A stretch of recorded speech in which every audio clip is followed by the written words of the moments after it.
27/3/2026 పరాభవనామ సంవత్సరం సాక్షాత్తు శ్రీరామ నవమి. ఈ శ్రీరామ నవమి నుండి ఈ 3 రాశుల వాళ్ళకి ఇంకా వీళ్ళు వనవాసం వీడి పట్టాభిషేకంకి సిద్ధమవ్వాలి.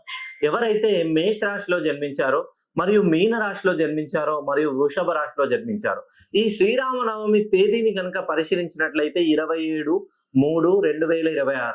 27 అంటే 9 అంటే కుజుడికి సంబంధించిన నెంబర్. ఎప్పుడైతే కుజుడు అనుగ్రహిస్తేనే మంచి అధికారి హోదా ఉన్నటువంటి పనులు జరుగుతాయి. మీరు మేషరాశిలో జన్మించిన మరియు మీన రాశిలో జన్మించిన మరియు వృషభ రాశిలో జన్మించిన మీరు ఉద్యోగ రీత్యా ప్రమోషన్ల కోసం ఎదురు చూస్తున్నారా? లేదు స్థాన బదిలీ ఒక దగ్గర నుండి ఇంకొక స్థానానికి ఇంకో ప్రొఫెషన్ కోసం లేదు ఇంకొక లొకాలిటీ కోసం వేచి చూస్తున్న వాళ్ళకి ఈ 27వ తేదీ అనేది మంచి శుభ సమయం.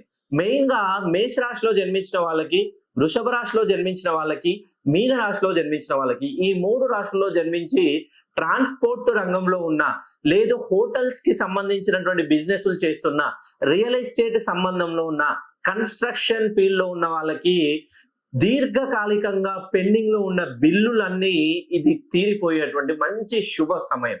మీ పేరుని సుమారుగా 360 డిగ్రీల పై చిలుకు కరెక్షన్ చేయించుకొని చూడండి. మీకు దీర్ఘకాలికంగా ఉన్నటువంటి రుణ బాధలు తీరిపోతాయి.